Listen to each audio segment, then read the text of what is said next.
We're gold. We're golden. We're like this show is unsullied by a theme song for 6 years now. We got no theme song. I'm Phoenix West. Dick Ticket over there. I'm king of the podcast because we're doing Tales from the Crypt 409, King of the Road. This is episode 143 of LIW Anthology Series Review. Did not ever think this podcast would go to 143 episodes, 6 years.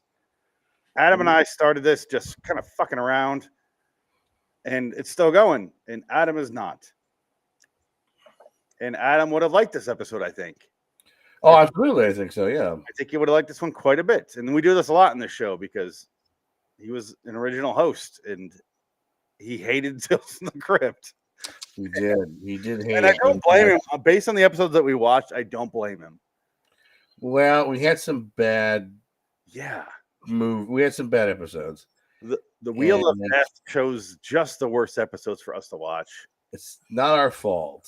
It's so much so that because this show was called LAW Tales from the Crypt Review, and the episodes are so bad we stopped talking about Tales from the Crypt about 8 minutes in to the podcast, every podcast, and we started getting reviews of talk about Tales from the Crypt, and I'm like, you know what, you're right, you're completely right. So I changed the title of the show, and we started doing other shows.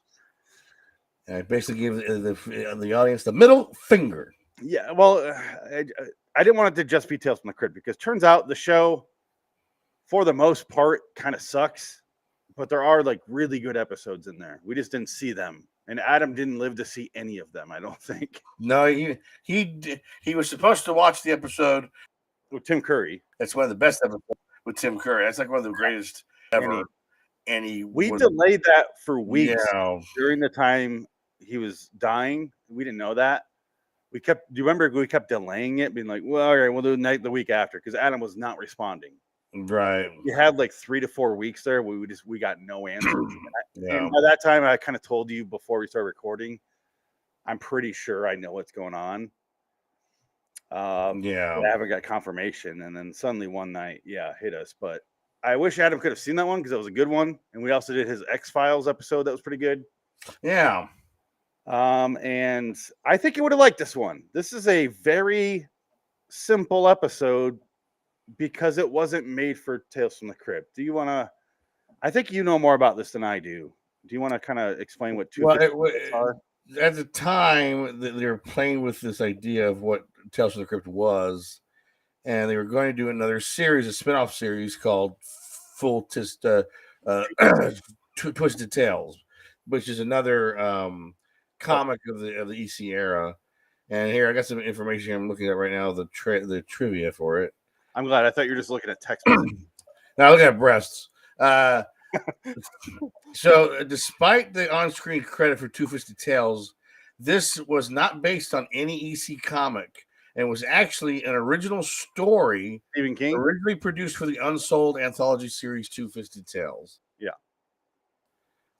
Okay. So does it say what episodes of Tales from the Crypt are Two-Fisted Tales episodes? Yes. We did the other one, the Yellow Canary one. It's yellow. It's this one, and it's I think it's 3 of them. Yeah. It's basically the episodes that aren't really related to anything from Tales from the Crypt. The yellow, the Yellow Canary episode was really fucking good. Yeah, that was the one with the Douglas father and son, yeah. The drug addict and the father who lived far beyond anyone should have expected.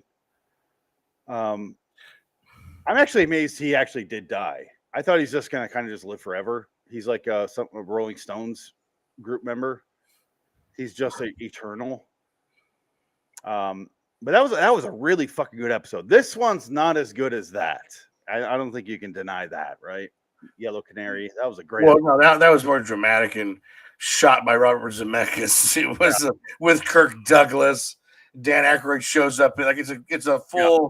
This was a big time. Like everyone's gonna give them their A game episode because the script was a 10 out of 10 on that one. Yeah. And this one is really good for a Tales from the Crypt episode. I can see how this wasn't actually that. But because there's no twist. And we expected the twist right off the bat because he vanishes from that driveway. Shit, you not. I don't know if the twist is there. Maybe it's just nothing's there. Yeah, okay, well, let's kind of go explain what our thought process, because it starts off. Brad Pitt shows up and he's racing some guy and he blows him up behind him in a really good fucking stunt. And we're like, this is a really good TV stunt. Turns out it was for Two Fisted Tales, not for Tales from the Crypt. So that might explain why the stunt was so good. Yes. But the generic rock song he listens to while he races is just the best. I kind of want to play that. I think you can get copyright on because it's a shit song. Who's gonna copyright me? Exactly. Ready? Bradley Pitt.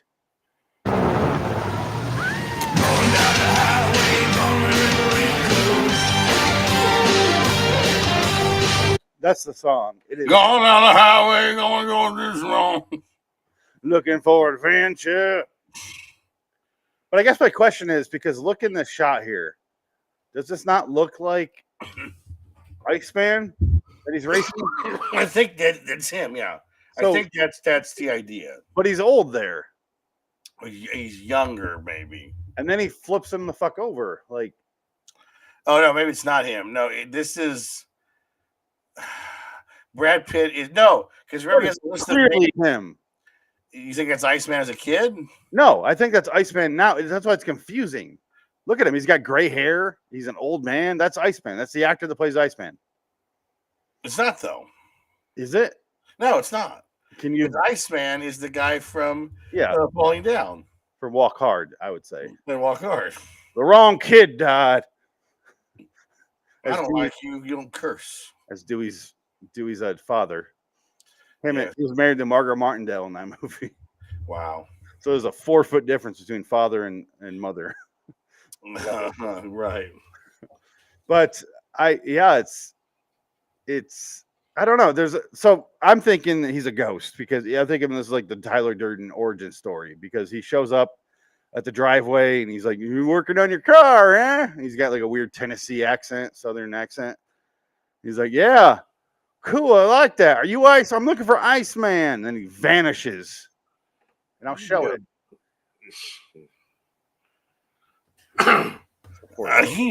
And his daughter is an actress named Michelle Bronson. She has not worked since 1997. When she was 53? And she's literally in like 5 things. And 2 of them are Tales from the Crypt and Twisted Tales, separate credits for the same thing. Yes, that's the exact same thing. So this is kind of a twofer that shouldn't count, because it was never actually released as Two Fisted Tales. At least I don't think it was. But here's the shot where he's talking to him at the top of the hood, and then he's below, and he mentions Iceman. And he steps up, and he's like a mile away in his car. Iceman. Look at him. He's fucking gone. Yeah, exactly. It's got to be supernatural. And here he is, a quarter mile away, getting into his car. I'm gonna mute it because it's so goddamn loud. But look at this. He's in okay. So he not only disappeared from in front of him, ran or teleported down the street, got in his car, started it. This is an old car. He would have heard it, and drove toward him, and finally caught up to him here for him to stand his ground and make him swerve around him. A little bit of chicken here, because Brad Pitt would have killed him if he wanted to. Yeah, it's supernatural. So we're like, all right, he's a ghost, and he's taking revenge on the guys that killed him. I'm thinking kind of like this reminded me a lot of a Stephen King story, kind of a oh god, why am I blanking on the name of that story with the 50s greasers that die in the car wreck? Sometimes They Come Back. The movie. Yeah, I like that movie. It's not very good, but I like it. Not as good as The Langoliers. It's definitely better than The Langoliers, and it's half the length. But there's no Bronson Pinochet, so yeah. Blood in My Stool is better than Langoliers. There's no cast member of Perfect Strangers in Sometimes They Come Back, so maybe and that's a problem. That's a big problem. Yeah, but Tim Matheson's in it though, I believe. right? No, Serge! Oh my God, that was the Legoliers. Serge. Oh, Axel Foley, watch out! You'll be eaten alive because they're eating up the present time. And his best scene is in the third one when he has those guns Yes, with the fantastic. supermodels. He's showing the video. Yes, I saw the guy buy some guns. It's wonderful. I scored 10. He's got like the Supermax 444, and then it's got a flashlight, a flamethrower. It's got the supermodels in like bikinis. It's got a boombox on it, and it's got a microwave. And then the boombox only plays that Alabama, Alaska, Alabama, Minnesota dream. Hey, underappreciated movie, that Beverly Hills Cop 3. Man, I've seen that movie more than any human being, including John Landis or the editor. Sad to say, yes. I can almost guarantee it. I shit you not, I've seen that movie 50 times. Man. And it's not even, I'm probably going low. I'm lowballing that estimate. I want to stop sharing this because I don't want to look at that guy anymore. You want to stop sharing the fact that you've seen Beverly Hills? Yeah. But hey, we already did that in Hollywood is Dead. That This is true. Part of the reason I did that is just to get it out of my mind because I've seen it so many times. Again, get it out of my mind. On that podcast, we either do movies I've never seen or movies I'm obsessed with and want validation for liking it, which is why we're doing Scream tonight. All right, so, but there's no supernatural twist. There's no comeuppance. He has and that was like further proven right by the list of names on his left arm. Like my tattoo, he's got the names right here, and it's like Joe Honda. But turns out he's just a human who's racing these guys and killing them, and then that's it. And I almost wanted the supernatural twist. I didn't mind being right here. You know what I mean? I wanted something more. I wanted something. But he's just kind of like, yeah, no, I died. All right, I'm going to light myself on fire now. Bye. Which is fine. I'm not saying it was bad. I'm just saying. Well, I mean, I don't think they knew what it was. They didn't know how they wanted to go. You want to go full supernatural? Do you want it to be more reality based? But then again, how does that make any sense? Because is this guy just some weird greaser kid who's trapped in the 50s? Either he was born in 1969 and he's trying to find these old racers and race them to beat them. And he's got a list of names on his arm, and he's scribbling out the guys that he takes out, basically. I like that you gave him 6 years on his real birthday, 4th year. Oh, sure. I was making it up. He's born in 63. Yeah, wow. The problem with Brad Pitt is he's 29 in this episode, and he looks better than I did at any single age, including decade younger than him. I would say Brad Pitt looks better than most people in human history. It's no matter what age he's at, because he's just a fucking freak of nature. He's a freak of genetics, and I want to see his parents. I don't know where he's from. I want to see his naked body. I don't know where he's from. I don't know. Other than his 2 marriages and his kids' names and their weird transitions, I don't know anything about Brad Pitt. And he smokes pot and doesn't wash. That's all I know. Beyond that, I don't know anything about the man, where he's from. I'm assuming like a Tennessee, Nashville area sort of thing. I'm going to look him up right now. I don't know. Because he does in this, and the next year he did California. And I mentioned that on the live episode commentary that we did, which is on lawstudios.com. Click on LAW Plus. I mentioned that his character reminds me a lot of his character in California. He has a southern accent, and when he has the gun, I was thinking that. But then he kind of takes a back seat, not literally in the car, but because he's driving the front seat. Yeah, but that kind of goes in the back, and he literally drives it out. I was waiting for more of a action-packed sort of second half, but it was literally just a car race, which is exactly how sometimes they come back ends with the train and the cars and blah blah blah. And man, well, okay, I think this will give us clearance. Oh, the guy that wrote this episode is the same writer of The Doors. The Oliver Stone movie? Oliver Stone Doors. He heard the story for Mask of Zorro, Sunset Strip, Gun the video game. He created that story. Zombie Day Apocalypse, SOZ, Soldados o Zombies, and the Nashville Legacy. 2023 is his latest So he's got 4 projects coming up. Oh no. He's still working, but I don't know. I don't know what that means. Everything after the first 2 things you said, it just sounded like nothing to me. Well, guess Like what? Solado zombies. I'm like nothing. But Right. Brad Pitt is born in Oklahoma, raised in Springfield, Missouri. Oh. I wouldn't have guessed that. Oh, yeah, everybody's from Missouri. Yeah, there's a lot of actors. And Paul Rudd's from Missouri. Paul Rudd, John Hamm, Ellie, what's her name from The Office? Kemper. Ellie Kemper from The Office. Yeah, is she's there. Mrs. Jenna Fisher. She's Old Navy mom now. Yeah, she does Old Navy commercials. So sad. Like, you imagine that? That's gotta be. You gotta be looking down the barrel of your career and be like, "Well, my career's over." Yeah, it's Shit, not. Being in an Old Navy commercial is not the pinnacle. It's the signal of the end, because even Carrie Fisher's daughter, what's her name from American Horror Story and all that, Billy Lord. Billy Lord was in a Old Navy commercial where she rapped. Oh. And then I never saw her again.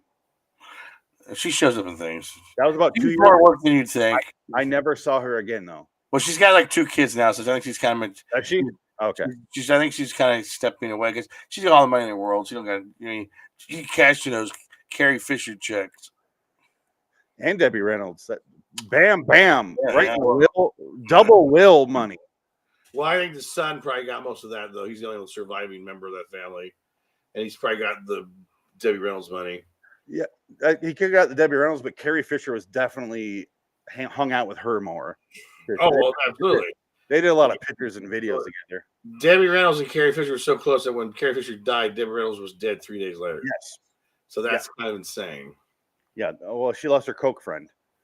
My Coke friend. There was only 4 puns in the intro from the Crypt Keeper. That's a bunch of bullshit.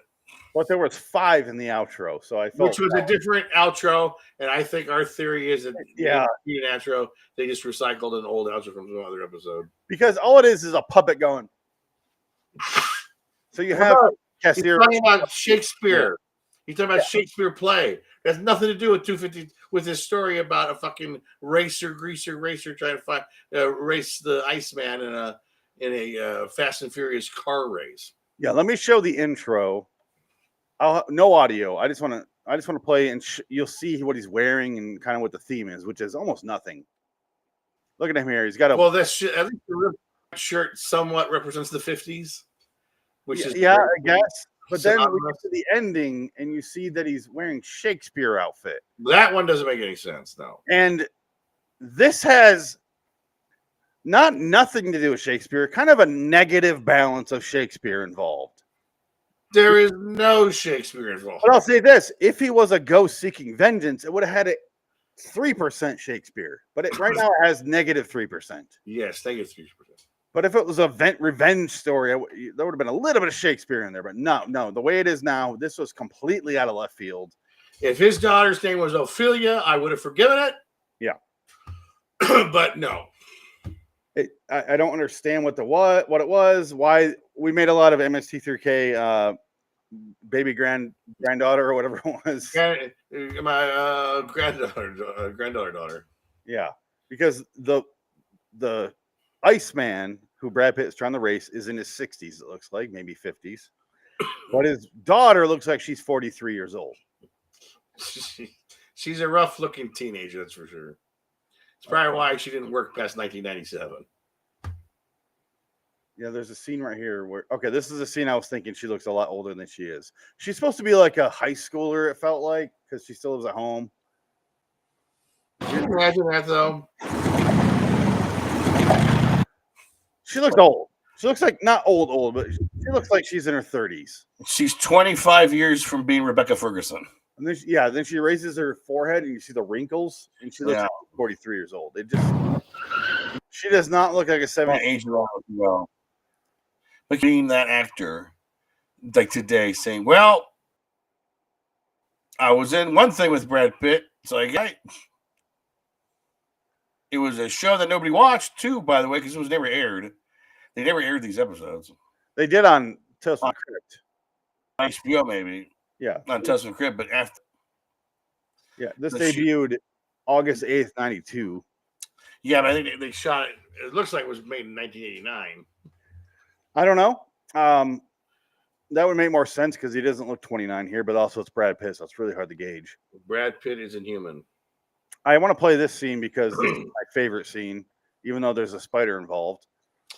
Because Brad Pitt throws a tarantula into the mailbox here, and then this guy, it reminded me of a lot of because he's barefoot and there's like no reaction that he has, and I was thinking a lot of in this episode, I was thinking of Raising Arizona. There's like no reaction that's human here. He just kind of stomps on it barefoot. This guy's a badass. Yeah, that's amazing. He's like, oh no, a tarantula on my hand. Ka-ka-ka! Bare hand. I like to pronounce tarantula. Tarantula! Like Larry Fine from Three Stooges. It's a tarantula! A tarantula. A tarantula. Okay. He steps on the tarantula. It's clearly rubber. I get it. Can you imagine in reality the blood and guts that pour out of a tarantula when you step on it like that? Well, I'd be afraid like the teeth digging your feet as you crush chasing down. When I was growing up, I have severe arachnophobia, by the way. Like no joke. Look, I saw it on screen and I looked away when we were watching it live. So you've never seen the movie Arachnophobia? I've seen it and I fucking hate it. But no, when we're watching it live, I did this one. And that's what I was saying. It's the best and worst in the one spot because you see Brad Pitt's handsome face, and in the foreground is the fucking tarantula. Right, yes. So I'm like, this is the goddamn worst and best for me right now.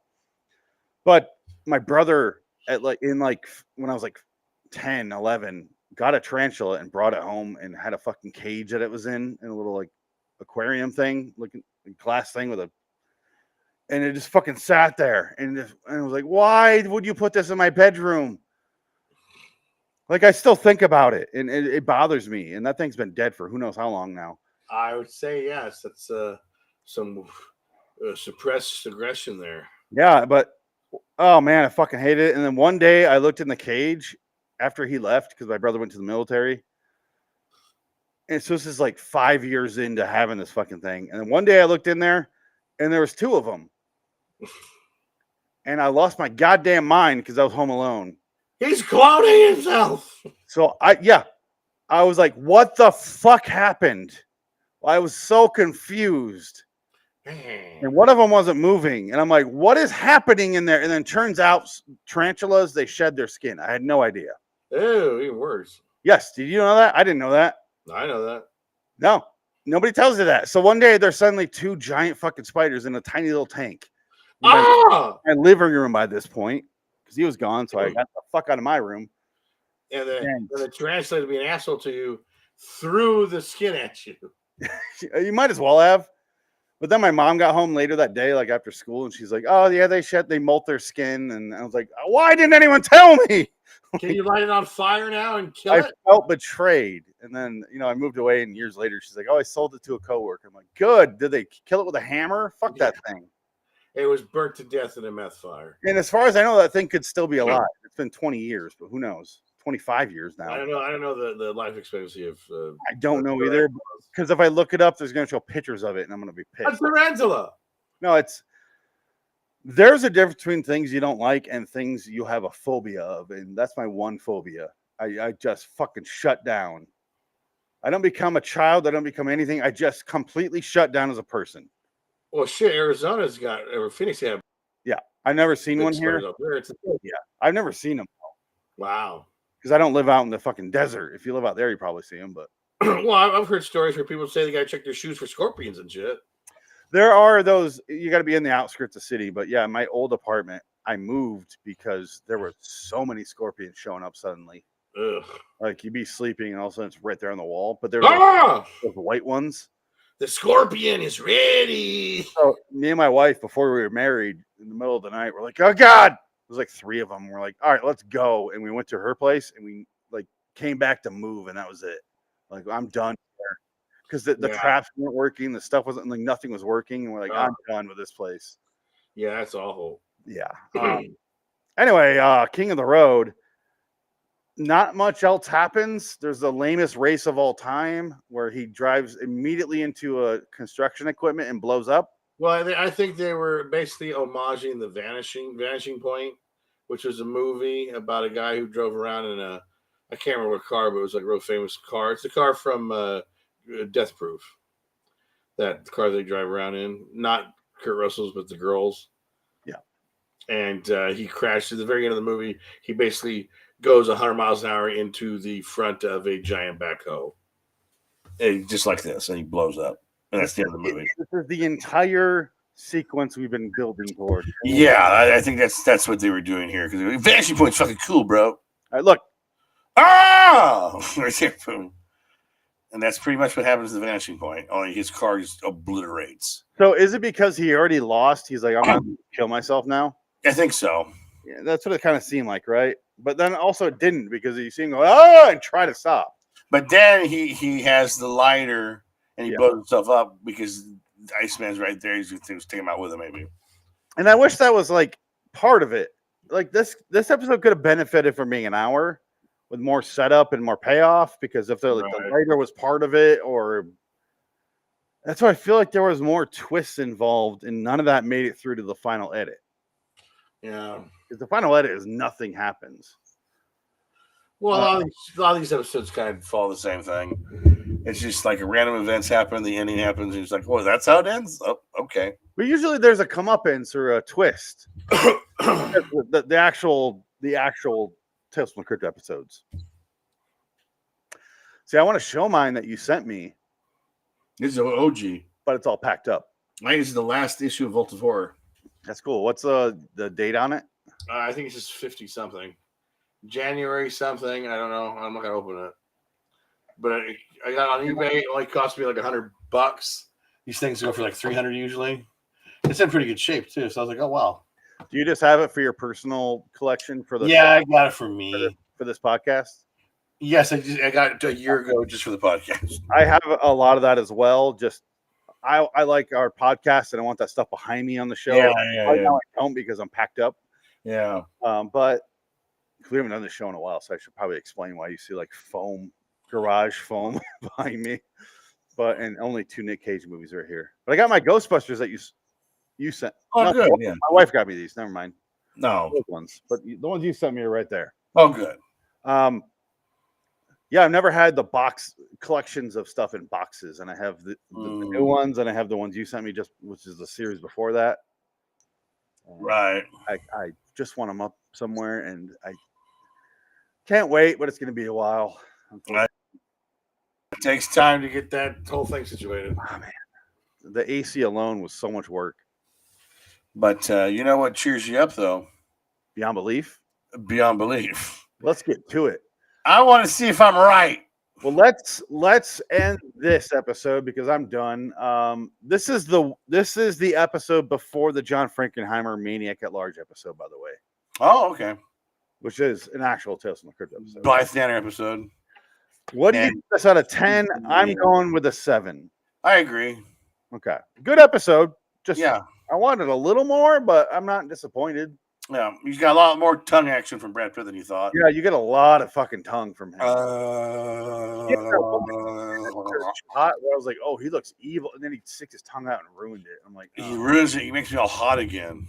Yeah, it's hard. God damn it, Brad Pitt! Don't put your tongue out of your mouth. Get me all oogly and spooky wet. What? Where was that scene? It's after this. I'm trying to find it. I got 7s from us. Got a 6.2 online with 940 reviews. So we went a little bit above that. Is this it? This has got to be it. All right, this is the scene, right?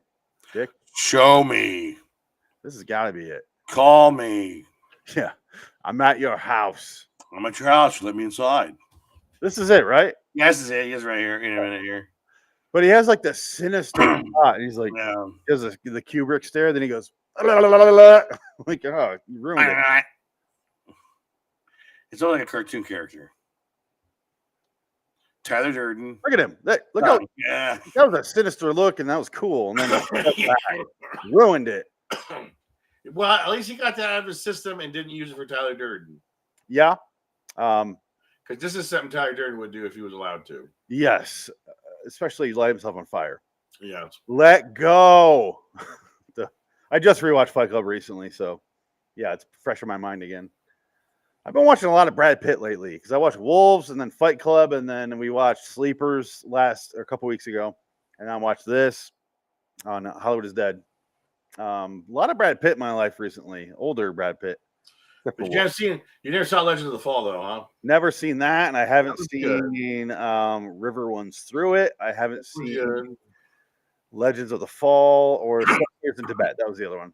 Yeah, but you just see Devil's out of it. Or what's the one? The Devil's Own, yeah. Devil's Own, yeah. Yeah, I saw that several times. You're a stupid mom, Mr. Burke. Yeah, his Irish accent is on point. Oh, look at me! I'm going to kill Paul Rubens. His Irish accent is better than Keanu Reeves' Florida accent. Anything is better than Keanu Reeves. Or his Dracula accent. Keanu Reeves exists just because he's Keanu Reeves. He's not a good actor. No, he's good at being Keanu Reeves. That's it. And good for him. I'm not trying to besmirch the man. Yeah, we don't begrudge him. No. It doesn't apply to music, but with actors, I go, you're not very good at this thing, but you're so fucking likable. Do your thing, man. But if someone's bad at music, like Yoko Ono, I go, fuck you, kill yourself. Like, like, oh God, Yoko, like, I wanted to be Kid the Donut. Because as much as I didn't think I would, I'm not a Beatles guy, but I like the solo John Lennon stuff, and I don't know why. And then he brings on Yoko in some songs, and I go, nope, fuck this guy. Well, Merry Christmas, war's over. Yeah, and it's atrociously bad. She is, again, she's a negative musician. She gives like negative, like I want a music to die and never have been made when I hear her.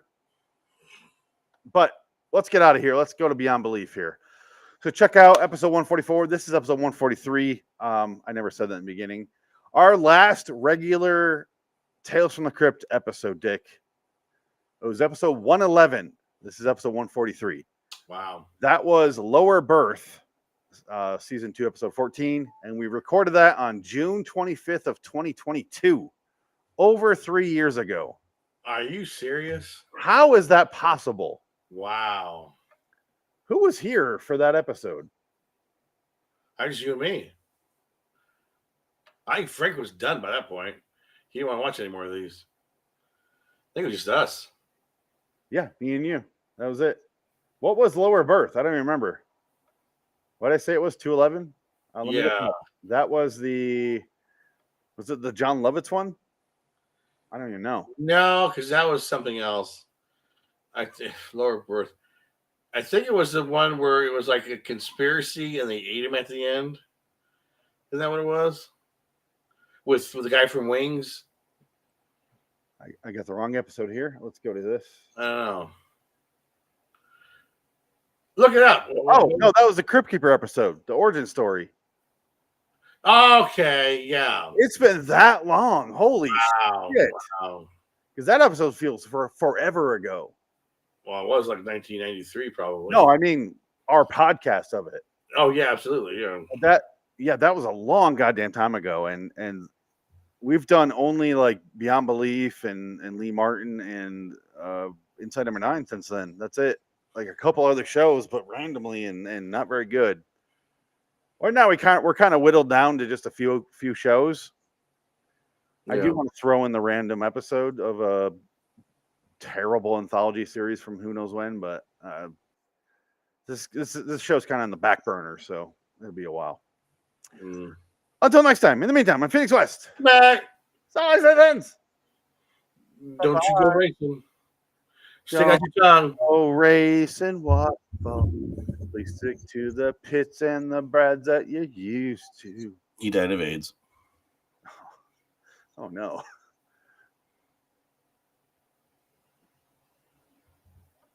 She died too. That's right. Left Eye Lopez. That's right. Beyond Belief, Fact or Fiction. Titles. Yeah. All right. I'm saving the podcast, the last one, if I can. It's freezing up.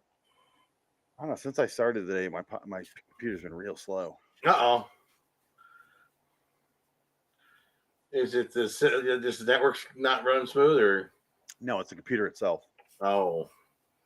Usually I just restart it and it's fine, but it's not running slow enough for I need to restart it now. Like, right. we're good, but let's see. All right, let's see if it saved the podcast correctly.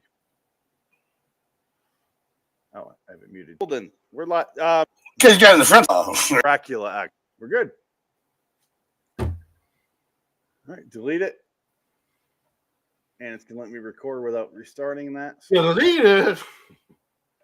yeah, we're good. You want to go into Beyond Belief now? Yeah. Let's do it. We're doing it.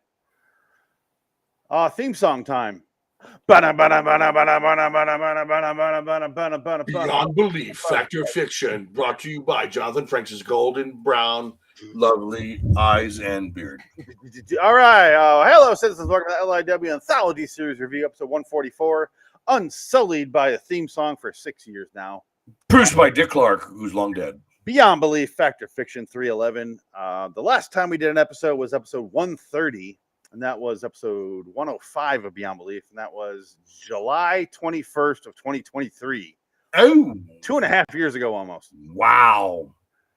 Or 3 You've had children in that time period. Yeah, I have. You have children. One since then, yes. Yes. Ollie was 2 months old by then. Yeah. Yeah, but Felix was not yet born.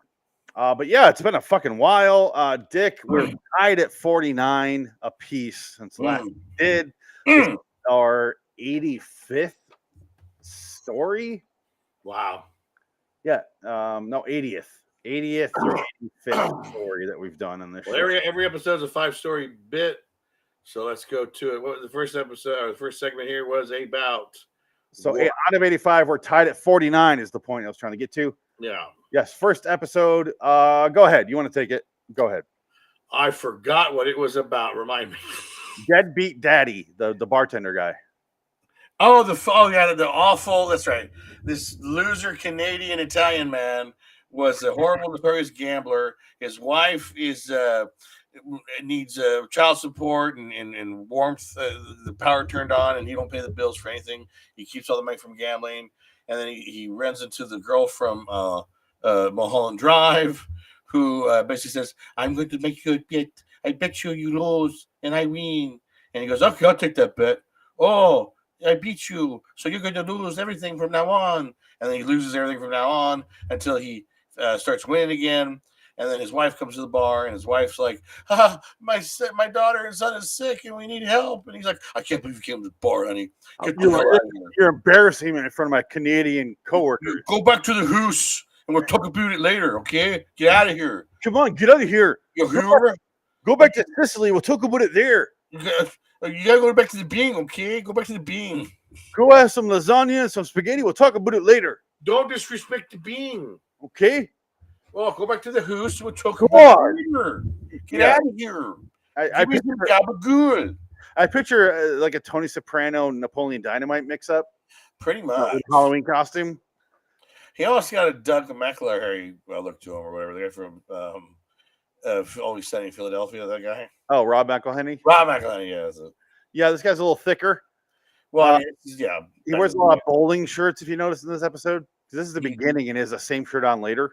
Yes, but they couldn't spend too much money on wardrobe for the show because this is a $10 budget on the. Or he was really big in the ska because this was. Absolutely. Yeah. This is 1998, right? This was 90 or 2000. Never knock on wood. Never. We never mentioned Tom Holland in the last episode. He directed the Tales from the Crypt that we watched. Yes, he's a great Spider-Man. Directed Thinner, great. Yes, and he also top 8 Stephen King adaptations. Yeah, Thriller's fun. I like Thriller. Thinner. Or Thinner, yeah. Thriller with Michael Jackson. Thinner's a great thriller. He directed Thriller. that was a little man named Spielberg. Landis. I know, I was kidding. But let's get to it. He doesn't give her the money. The Mulholland Drive edited out pubic region lady shows back up, and she's like, I had you on a winning streak. You should have not fucked with me. I'm going to finger bang that girl in the bed. There's a narrator that shows up, and we never find out who it was. I think it was his coworker, but she was like, he was Italian. Yeah, Greek card money, whatever the game, he lost big time. He didn't know how, but he really believed that beautiful babe at the bar. Who's talking? Babe at the bar. We're losing every time we were going to gamble. Oh, that bitch. Oh, that bitch, you stupid bitch. Call around the clock. But the point is, we never found out who he was. No. I think it might have been his coworker. I don't have full verification there. I'm going to assume it's the coworker. It's this guy here. Let him talk. He sounds like it. Jack, you can beat that. You can beat that. Wow, I got the dialogue fucking memorized. You hear that? Yeah, very good.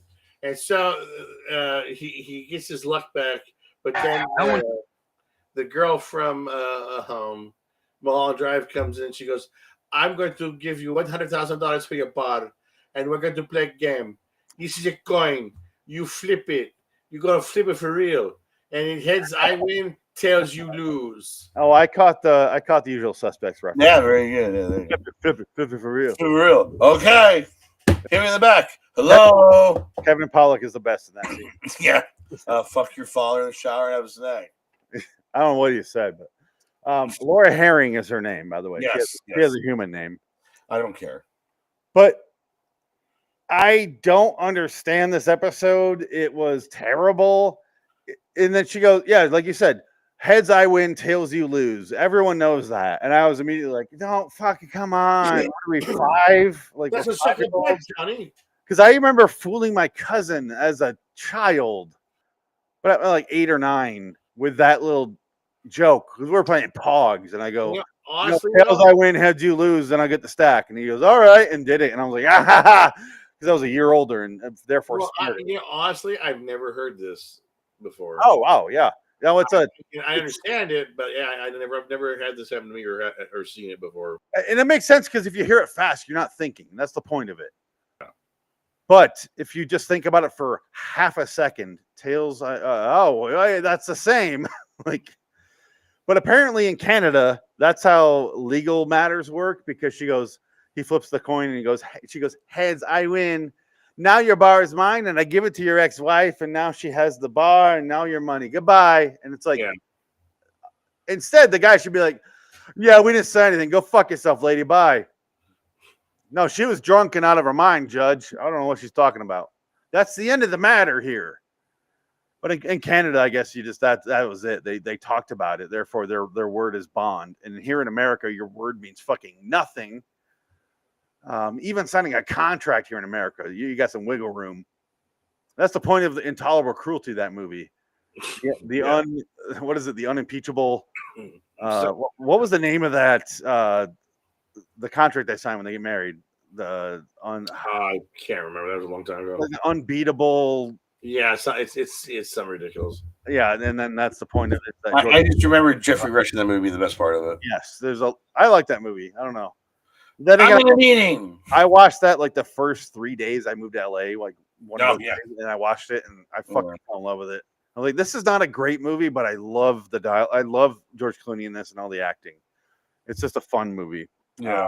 And is that how the legal system works in Canada? You just, damn it. Okay. I'll hand over my life to you based on our conversation when we were in a bar and nobody heard us. Okay. You got me, pal. Who's the rest? Oh man, fuck this episode. And he says to his girlfriend when she shows up, or the baby mama, why'd you show up? I'm gonna call a cop. Yeah. Went, now Not the, I'm not gonna call the cops. Is how you say that. It's like I shot a porn. Like no, you shot a porno. Say a porno, not a porn. I don't know. It just sounds. It hits the ear wrong. I want to hear. All right. Hey, Eddie. It's right here.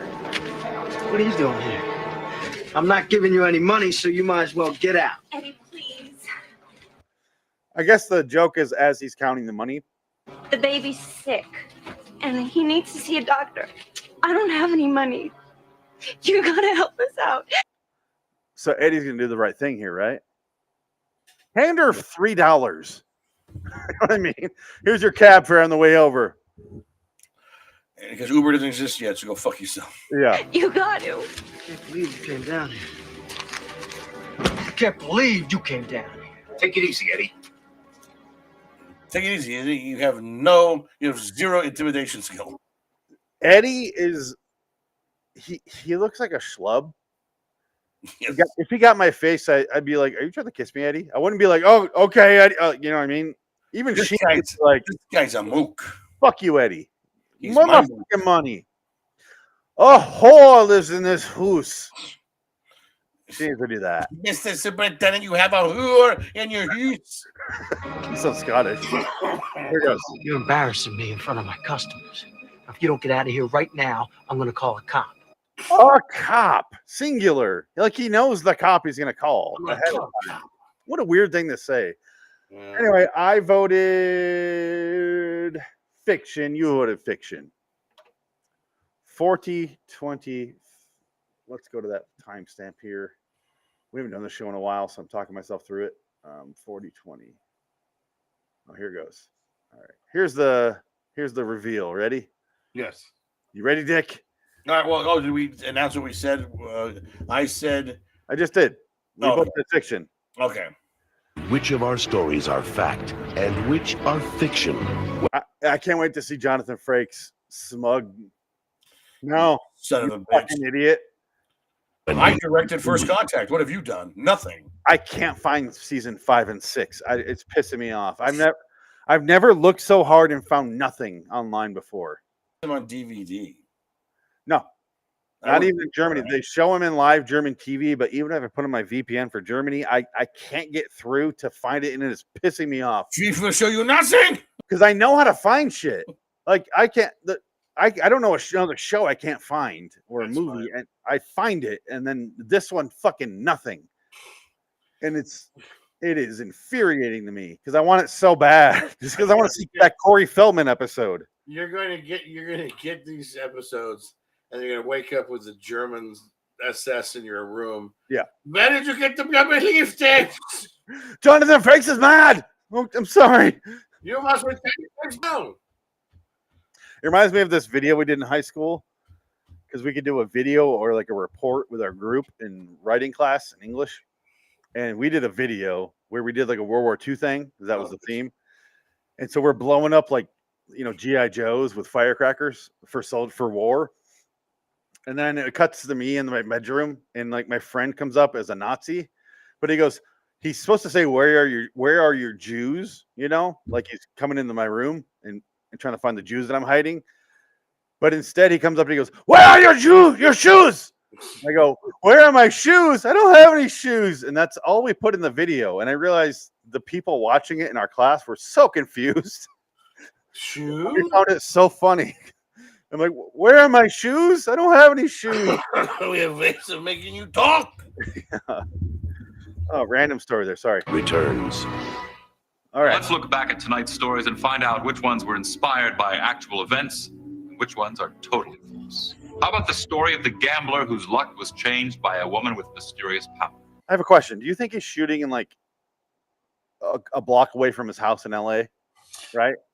He's I not would in Vancouver. No, I would not say this is Vancouver. This is going to be obviously a set.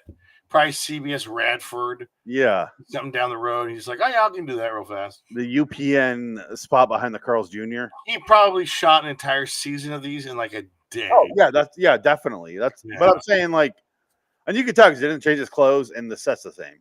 Yeah. But I'm just like he did not go to Vancouver for these. Oh fuck no, they wouldn't fly him out. No way.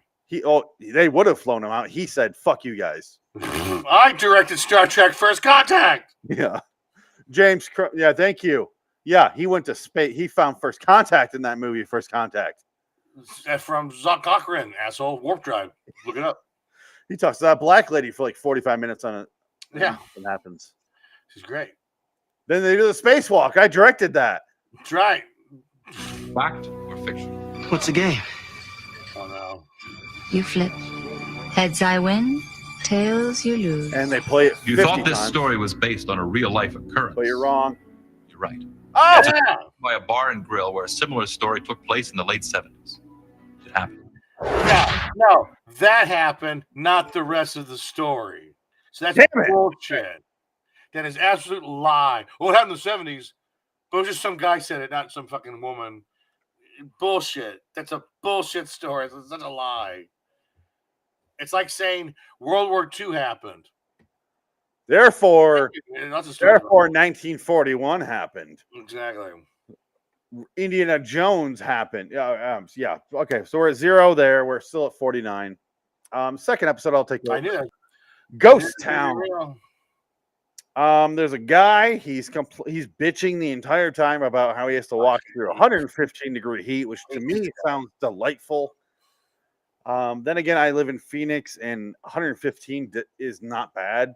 No, it's like an ice cube on your butt. Yeah, 115 in my office is bad because we're here doing a podcast for 3-4 hours sometimes, and it gets hot. But he wanders into an old west town, and then suddenly he goes inside, and some spitting dude shows up, and he's like, "Why are you wearing those fancy F-word clothes? You wearing your skivvies out here?" He's like, "Skivvies, what? Some bastard. Wow. Ah," and he spits on his shoe.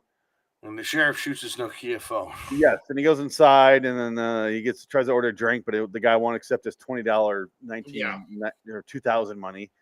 So he leaves, and then the sheriff shoots his phone through his hand, and somehow it doesn't shoot his hand. Right, yeah. And I was like, oh, well, if it's a Nokia phone, that makes sense, because those things, you could blow a nuke up next to it, and the nuke would be like, I'm sorry, Nokia, I'm so sorry. The nuke would apologize. But instead, it went all the way through it and somehow didn't hit his hand, which pisses me off even further. But it's okay, because he finds it the next day in the dirt. Yeah, and then he walks outside, and then he's like, he finds a cop who just appears upon the land, like a naturally occurring cop showing up. And he mentions, like, what was the jerk off joke we were doing? Oh man, god damn it, I don't remember. But he's like, yeah, nothing out here. It's weird. And I was like, then why are you out here, man? Like, you gonna show up at this site, like old Tombstone, and just jerk off and head home, or what are you doing out here? Is he got money buried out in this ghost town? I don't know what the sheriff is there for. Well, he was walking because his car broke down. Yeah, his car broke down. He's lost, stumbles upon this. The sheriff puts him in the cell. He wakes up the next morning, and the modern day sheriff in a Jeep comes in, and he's the same. And the sheriff is the same bartender from the bartender or from the saloon. He's like, you were the saloon? That place has been open 100 years. What are you talking about, kid? This place been empty. You dumb fuck. But then you find out, because he shows up at the bartender, back in the 1848. And we were hoping he would be the worst history student, where he's like, I time traveled, and we're thinking Twilight Zone, where he's like, right, yeah, I gotta stop Hitler. Grandma, what the fuck year is it? Like, okay, so let me do the math. So his mom, I guess. Oh, I'm in the Western United States. How do I get to Austria? Fuck. Lusitania. What year did that sink? Oh man, like he just fails. Like this would be us in the old whatever. I have to think the Titanic. Yeah, like you throw us back in history, and we're kind of like, I know a couple references here, but beyond that, like if I went back in time, and you're like, all right, I can make a lot of money betting on sports, a la Back to the Future 2. Did the Giants win in 2011? Yeah, but he had the almanac to tell him that. 20, yes, but I'm saying if we didn't, well, yeah, I would be, even though I know the sports, I'd be like, I know the Bulls won here, but did they win? Like, was that this season or was that next? Like they won that. Oh man, the Broncos won a couple here, and I'll be like, I would fuck up by a year or so and just be off and fuck myself over and be stuck. Yeah, I would not do great. I'm going to put $100,000 on the 1997 Denver Broncos. Oh wait, it was next year. No. Yeah, you're fucked. And there's no Vegas sports book back then, so you're not really making that much money off of it. No. You got to find a local bookie that would pay out millions. Well, that's the thing. Yeah, there's no sports book did not exist. They were up. The NFL used to hate gambling so much they would destroy your career. Yeah, pros. They destroy people from baseball. Now, bet all you want, assholes. Yeah, unless you're a player. If you're an active player, go away a little bit and then come back. You're fine. Well, I busted. He's a college player, and in the Venmo payments, he put gambling. Yeah. Game shaving or something like that. As a joke, it was like, well, that's illegal, dude. You can't do that. But also, like, fuck you. Why can't I? I kind of get that. I get why they don't allow it, and I agree with the ban on that. But also, like, I kind of think they're making money there now. I think they passed that law that the college kids can make money now. They can make money, but they can't bet. That's well, betting's always been bad. Yeah, I mean, that's because you can tank on purpose. That's sure. I get it. That's what I said. I get it, but also I like the punk rock attitude of fuck you. Yeah, bitch. But Tony's flunking TV. Yes. How do you flunk fucking TV? You ain't watching TV, coach. You ain't watching the tube, coach. Yeah, it's harder than it looks, coach. Yeah, Tony is in blue chips. If I got to one of your players, coach. Look at Tony. God damn it, Happy. They mentioned Tony more than Tony's on screen in that movie. Pretty much. He's like he's a major character. He's more of a character than shit Neil. Yeah. You hear about Tony flunking TV before you meet Tony, I believe. Yes, pretty much. Yeah, it's whatever. Let's move on. We separated in this one. I think so, yeah. Ghost Town, you went fiction, I went fact. Yeah. So you're fiction, I'm fact. Right. Okay. I hate this show because I have to save different timestamps. This is at 40:53. All right, here we go. Sorry, I'm trying to. There we go. All right, it's going to begin at the end of the last one. So just a little bit of overlap. What about the story? Let's take another look at the man who found himself surrounded by the ghost of the Old West. Drop your weapon now. This is not a weapon. This is a phone. You call people with it. See? How did it not shoot it? Yeah. Because we see the bullet went all the way through. His hand is he should be missing his middle finger. You should call him Two-Finger Jack after this day. Oh. Did you think this story really happened? We got you, partner. It's a fake. Damn. It was too stupid to be real. I know, but I was going off the history thing. I know, yeah. I almost was kind of hinting to that you're probably right, but no. All right, we're tied, or I'm ahead. He said fiction, right? Yes. Okay, I'm trying to save the thing. Yeah. All right, so you're at 50. I'm at 49, Dick. Oh! This next one is our only discrepancy. So this is I either catch up or you pull two ahead. Oh, shit. Okay, let's do it. Because our last two we agreed on. Right. So the sewing machine. Go ahead. Oh, yeah. Sewing machine. People got problems, financial problems. They got all these antiques in this house that they can't really do with anything because their grandma's antiques. The appraiser comes in and goes, I give you $1,500 for everything. And he said, that's bullshit. Get the fuck out of here. Well, you call me when you want something. And they leave. Can you not skip over the fact that he was Dracula? He was Dracula. He was a really bad Armenian Dracula. Cheap-ass Dracula. And I got to kill him. And they go to bed, and magically the sewing machine starts doing shit, and they find out, oh my god, and that's pretty much it. Michael Scott from the office wrote this. From the office wrote this. The miners affair? Yes. Yeah, so I can offer you $1,500 or a coffee in Transylvania. Listen to him. So what do you think? Well, there is really nothing here of worth. I can give you $1,500 for the whole lot. $1,500? The sewing machine alone must be worth more than that. That machine is a piece of history. I swear to God, the director or producer were offset going, sound whiter, black dude. We got the whitest black guy we could find. We are going to scare off the UPN viewers in the Midwest. You got to sound white, man. We found the beyond belief guy here. This is beyond belief. White guy, black man. I will give you a bass reducing shot if you don't sound whiter. This is pre-Obama.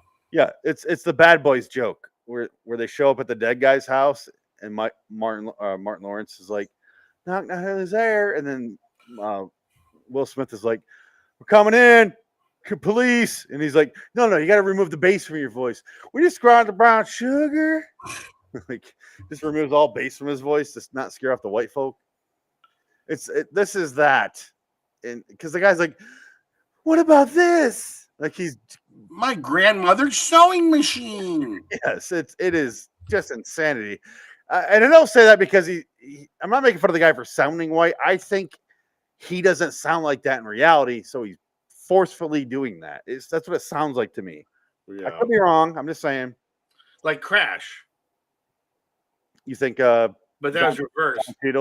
Crash. They were too white, sounding. They want to be more urban. And that was the difference in Crash. Yeah. Or Michael, what's his name, gives the keys to Sandra Bullock. Here you go, lit bitch. The way he gives them to her. And Brendan Fraser's like, oh, this is embarrassing. He's probably giving the keys, making copies and giving keys to his homies. Isn't that what she says? Something like that. I can't remember that movie. I think I watched it once in my life. It's a good movie. It's just not the picture, but it's still a good movie. Yeah, I don't know about that. I never liked it. I thought it was too over the top. It has Ryan Phillippe, so that's definitely a part. That's why you love it. Yeah, it's true. No, it's definitely because he has the best scene in that movie. Yeah, accidentally kills a dude, and then he has this scene with Matt Dillon rapes Olivia. No, he doesn't rape her. He feels her up. Yeah, he fills her up, and then he saves her at the end. Newton. Yeah, Olivia Newton-John. Yes, and then he has to save her from the car crash, and she's like, "Yes." At the end of the movie, yeah.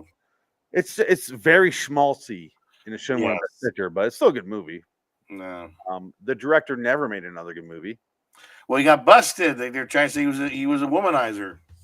Okay, his sexual tyrannosaur. Sexual tyrannosaurus, just like me. Anyway, it makes the sewing machine when they find it. It sounds like the furnace from Home Alone. Yes, or like the Mangler Stephen King story. Right? Yeah. I thought someone was gonna die. I was pissed that they cut this sex scene here because it seemed like they're gonna fuck. Look at this. All right, ready? He's shirtless. That's right, baby. He's a thick old lady. I'm the best Oreo you're ever gonna have. Ready? Here we go. Yeah. And she's like, maybe one. Not very satisfied. Look how she's sleeping. Like satisfied. Like once I could finish. One time. We've been married 12 years. I'm just saying, like once. Whatever. One of the time, like on accident would be fine. I don't care. Like slide this into me after you're done. I don't want to take care of myself after. Actually, that's why the sewing machine made all that weird noise, because she was using she was scissoring the sewing machine. That was the noise. That was the noise. That's what created all this kerfuffle. She's sleeping next to him, and she's like, exactly. And he's like, "What's that? The sewing machine?" She's like, "Yeah, it must be haunted." Just like Great Outdoors, which goes, "You gotta find a spin cycle." Yeah. She's got like 12 and a half inches of whatever inside her and just going to town because he did nothing down there. Nope. And they go into the room, and that's where you see the Mangler. The Mangler. Because look at this thing. It's ridiculous, yeah. That's not the fridge. That's not the fridge. Did you fucking hear that, Dick? Dynamite, it is not. That is not, like, he's doing Reading Rainbow voice. How are you, sir? Welcome, white children. Let's read Dr. Seuss. Like, oh my God, LeVar Burton is like, no, man. Oh, I will not be invited to that TZ episode where the white guy turns into a black guy. Yeah, it is. The clearly homosexual man, the homosexual white man. If you're blind, that's what you're hearing. He has a wife, and he's white. Oh, he's black. Okay. Never would have guessed that. What? Like the blind guy doing the bingo card is not going to win. Yeah. What happened? Ow! Did you put these here, bitch? I wanted him to slap her right here. You didn't drop these, did you? Bitch. Not me. Bitch. It's coming from the attic. Show this fucking thing. All right, here it is. Feed me your children's souls. All right, regardless, it makes a dress. It says it's from Gone with the Wind. I went with fiction. You went with fact. Yeah. God damn it. This could. I hope this ties us back up. Oh, too far. Too far. No, wait, not far enough. 41:17 is my time. Oh, right there. Yeah. There it is. All right, full close. Here we go, Dick. This is the episode that separates us. What was your opinion of the sewing machine that saved a young couple's future? My God, what's going on? I don't know. It must have started on its own. Yeah. Kevin McAllister, you're my enemy. Is this story inspired by an actual event? Not this time. Oh. It exaggerated the truth. Gay Jew. I don't know what it says in this thing. It's a Wonka bar. All right, Dick, we are tied at 50, and that's where we'll remain. Yeah. Oh, man. 0, 1. Man, we're both at 50, Dick. It happens.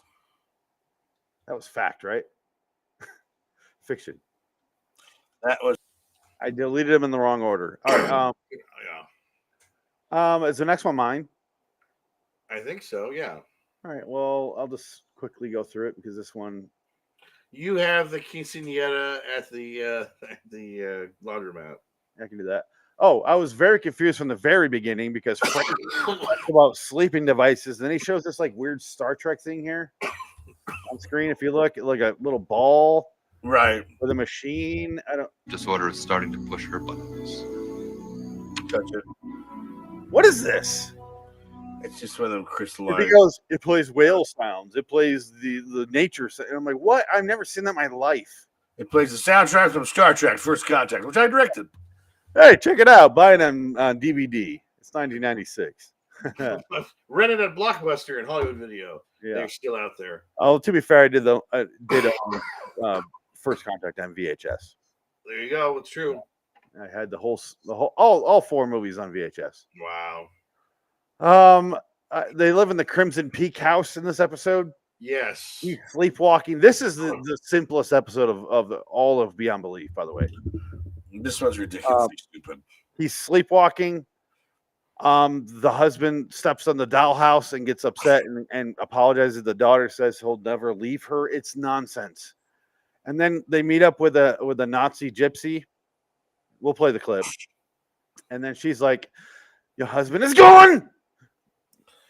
He's done. Yeah, it's I'll play it. And then the husband sleepwalks and disappears, and the wife goes, I fell asleep against my will. And I was like, were you drugged?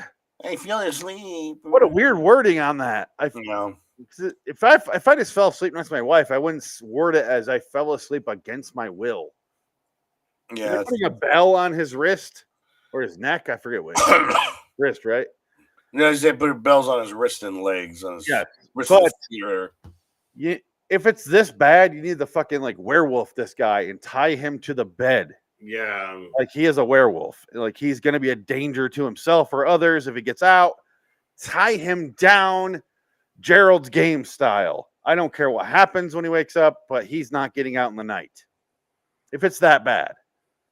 My daughter will once in a while kind of sleepwalk, and you could talk to her and she'll be like, well, I don't even know. Like, I just, and I thought, like, and I wasn't really saying that. And you're like, what? Wow. Yeah, I had my bad flu this summer. Yeah, I had a real bad flu. Your dreams. Yeah, it was bad. It was just weird. I was walking around the house like I would fall. I would fall asleep standing and fall down to the ground. I'm like, what the fuck? This is stop this. I tried to stop myself. I couldn't do it. I did like 3 or 4 times. It was so weird. I've never sleptwalked. It was really annoying. Sleeping walking? Weird. It was just weird. I've never sloopwalked. What's the past tense on sleepwalked? Slooped walked, right? Slept it? I never slept walked, but I had the twice, literally twice. I had the what's it called? The where you can't move but you're kind of awake, but sleep paralysis. Sleep paralysis. I had that twice. Yeah. Both times in the exact same spot with the exact same thing happening. Well, that means you just can't move. Yes. It's probably safer for you. But I knew it.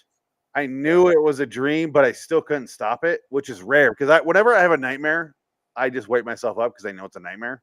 I'm like, all right, fuck this. This is dumb. I'm usually like, I spot some sort of plot hole, and I'm like, all right, no, that's not real, and I wake myself up. No. I had the paralysis where because it was both times my dog was in my basement when I was sleeping down there in my mom's house when I was a little older, like 20.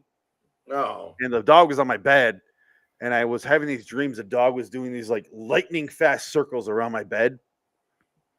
And then some like dark shadow was on my chest and like pushing on it.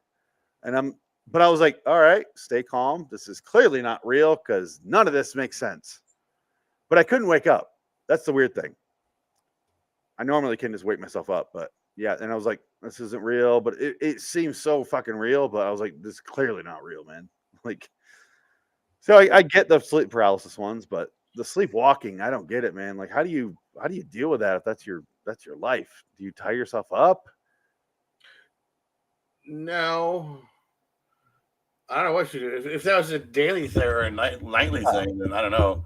I think you would have to. Well, because the problem is you'd fall down and crack your head open or break a bone, then you're fucked. Then it's really. But that could happen way worse if you're on the stairs. Well, that's true. That's what I'm saying. Yeah. But if you tie your right hand to the bedpost, but your left hand knows you did that, like your brain knows that you tied yourself and just goes and unties your right wrist, like you're just up. You know what I mean? Like, well, worst thing that happened to me, my bed's kind of next to the window, and I could sit up, and I kind of fall asleep sitting up, and then my head would fall into the window, and I was just like, oh shit, I gotta watch out, and I hit my head once, hit my face into the window so hard, it was the thank God it was the what do you call it, the frame.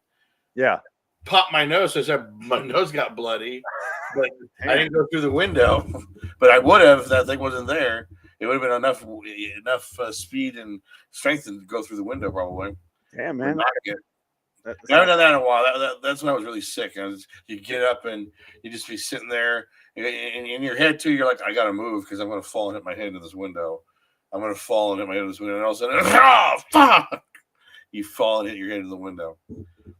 And you do it like 2 or 3 times before you move because you fall asleep. And it's weird. It was a bad call. I don't know what kind. It must have been some kind of COVID thing because it was a fucking weird. I've never been sick like that before. Yeah, the COVID dreams.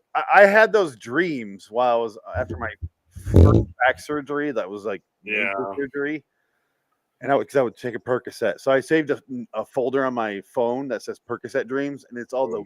I remember I had this like magazine dream. And it was like a fold-out one where you would pull it out like this long, and you would flip to these different sections of it, and they were like thick, and they're different. Like one story would lead to the other, and I was like, "This is so fucking cool." But I'm like typing it into my phone as I'm having that fucking dream, right? And I'm like, "This is happening," and I still have it on my phone. It's called Perk Dreams on my phone, and it's like nonsense. I'm like, this is what I was dreaming of, and. After that, I had 2 more surgeries, 3 more, and I never had that experience again. Like I never had weird dreams after that. Wacky. But yeah, this guy wakes up, or sorry, falls asleep, and then after he drugged his wife, and then disappears. So there's so many red flags here. She says I fell asleep against my will, which is the weirdest fucking wording, because then he vanishes and leaves a doll behind in his daughter's dollhouse, almost like a. Hey, boo, I love you. I don't want to abandon you, but fuck this lady, right? Fuck this bitch. She's 20 years younger than me. What is she doing here with me? I look like Homer Simpson, for God's sakes. I'm Dan Castaneda. And my theory was he went to Malaysia to get a threesome with some Malaysian whores. Ladyboy. Some ladyboys, or Cuba, or some sort of island where you can just fuck around and have drinks and sex and golf packages and just fuck whatever he wants, whoever he wants, and just get away from these people. I had to pretend I was a doll in a dollhouse to get here. Funny. And that's why I said fact, and you said fact as well. Yeah, I think it's this could be something to it. Let's play it. Here it is. I believe this is it. And now let's have one more look at the sleepwalker who walked out of his family's life. Daddy? He just said walked out of his family's life. Yeah.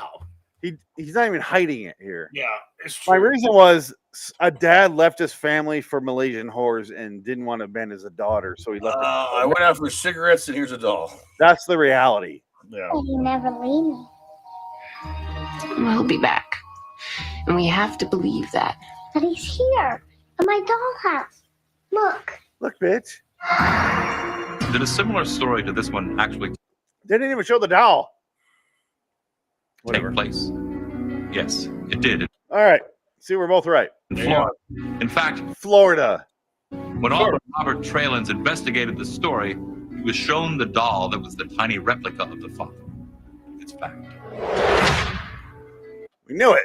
There's the doll. All right, Dick. Last story. Money laundering. Laundromat. Yeah. Everything all at once. Yeah. Right. Except with Hispanics. All right, go ahead. This is your the woman is living I guess she's living and working in the laundromat. It is confusing. I don't know. And the owner's having problems with her. He's like, look, I gotta kick you out, or you gotta pay your rent. I'm gonna raise your rent $10. I can't afford it. And he goes, I don't care if you can't afford it. I got this business is failing. This is terrible. You gotta be, I can't deal with this anymore. And he goes, okay, try something. And Finally, the only one that gives a shit about the rules anymore. And she has these Canadian thugs come in and they start tearing the place up, and they're throwing coins around. They're putting coins in these machines that make no sense. And they're like saying, fuck this place, man. This bitch is stupid. What's your problem, bitch? Get out of here. Fuck you. We're going to put quarters in the time machine. Fuck you. Hand me those copper slugs. Yeah. They throw pennies in there. And it's like, why? I don't know what they're doing. It's not like a gambling machine. Why are they putting pennies randomly, like 50 fucking pennies? It's just stupid. It doesn't make any sense. But also, I voted fact because it was so dumb, and all it seems like reality was that money was found that they lost earlier. It was he found his old coin collection, and that was it. A rare, a really rare, wealthy coin. We're gonna be rich, and I can save the business. Blah blah blah. And that's basically it. And he's just like, I'm not gonna fire you. I'm gonna make love to you now, Czar. I'm gonna make sweet love to you. I was kind of impressed with that guy's physique. He was a big dude. He's very upset about the robbing or the throwing of coins in his different slots, though. By not Nikki Katz. Pilar. R.I.P. Pilar. Oh, so sad. No, I said by the In-N-Out. That's Camden. Let's play the another In-N-Out. We both said fact. There's no. We're both at 51. Let's see if we go to 52. How about the story of the laundromat that was saved by the power of a good woman? Why was she doing laundry at the place she works all goddamn day? Because she didn't have time to do it any other time. And like we talked about, it seems like Canada thinks this is how laundromats work, where they do other people's laundry, like a dry cleaner. Yeah, a dry cleaner. It's a different thing. Yeah, but that's not what happens at laundromats at all. No. Instead, what happens is you show up, you put your pants in the dryer. You watch a guy do crystal meth next to you. Someone else gets stabbed. You hear a phone conversation about, oh, he's not even good enough for me. I'm going to fuck his friend over that. And then you hear that. And then you go outside and you find like a cigarette butt. And you're like, all right, fuck it. And then you smoke that. And then you watch a homeless guy stab another guy across the street. And you're like, oh, it just happens everywhere here. That's a laundromat here in America. And also it's where you buy your drugs. Yes. And that's what happens here. You know what doesn't happen? The employee walks up. Hey, how can I take care of your laundry today? ¿Cómo estás? Because, yeah. ¿Cómo te llamas? It's just confusing because this doesn't exist in reality. So it seems like fiction off the bat. But I think we both said true, though. We said fact. But as soon as I heard Spanish, and praying. I was like, fact. I think they're such pussies. They're not going to go, we can't show a Spanish lady crying, a Mexican lady crying, and have it be fiction because it sounds like we're making fun of their religion. Right. Yeah. That's my theory. We'll see. Yes. Prayers. I can't give you any more extension on your rent. You're 2 months behind now. In fact, I got to bump it up another $10. Mr. Flint, I can't pay. Oh, and his ending of, I got these coins back. I'll waive your rent forever as long as you can take care of it. It's like, oh my God. It is such a turnaround. It makes no sense. Is this story based on a real happening? According to our research, this happened in the vicinity of our nation's capital. It's inspired by an actual event. So the fact was, there was a laundromat, and it was robbed. Fact and There's a true story. We must weigh the difference every day. And sometimes the only thing that tips the scales are circumstances that can only be regarded as beyond belief. I'm Jonathan Frakes. Join us next week for more Beyond Belief, Fact or Fiction. All right. Dick Clark, thank you. Dick, we did it. We're both tied at 52 again. Yeah. I'm fine with a tie. I really am. Yeah. That's consistent. We're masters of our own domain. Yeah, it's been, I think we have a good feel on this. We might disagree on some of them, but it's been working out clearly. And yeah, we're gonna do this again. I believe I have this on the future list. Let me see. Yeah, we're doing this on November 8th. All right. So 202. Cool. We're also doing Tales from the Crypt 508 well-cooked hams. Uh-oh. Whatever that is. You cook a good ham. So we'll be back in a few weeks. This show is back. It's just not going to be consistent like the other show. Zone. It's going to be kind of a every third, fourth week sort of thing. Okay. It is on the back burner. No, I want to get through Twilight Zone, man, so it can be done. Once Twilight Zone's done, we can do this whenever we want. I don't care. But I want to finish Twilight Zone because it's been fucking 11 years or 10 years. I want to be done with that thing. Yeah. I will miss it like hell when it's gone. I won't deny that. I'm realizing that as we finish. We still have 110 episodes or so to go, by the way. Oh. But we do 3 to 4 a week. So it's going to go quick, man. Can. It really is. Probably another year we'll be done. Mm-hmm. But it's already been, we're on season 11 of Twilight Zone. I'm ready to end that chapter of my life. I really am. Let's do it. But Anthology, I put in the back burner, and I was like, should we cancel it altogether? But I'm like, I really love doing this show with you, and I love it's so much fun for certain shows. Oh, Beyond Belief is a lot of fun. Yes. So and that's why I'm looking so hard to find the new seasons. Yeah, it's wacky. But I cannot do it, and I'm not giving up though. But yeah, let's get out of here, Dick. Until next time. In the meantime, I'm Phoenix West. Yeah. So long, veterans. Dick Clark. I'm ready for First Contact. When did Dick Clark die? Oh, I want to say 2004. Okay, sounds good. Yes. We'll say he died then. Okay. All right, bye. Dick Clark. This man has no dick. Dick. Dickless here. Nixon. One more time. Dick it. Gear. Yeah.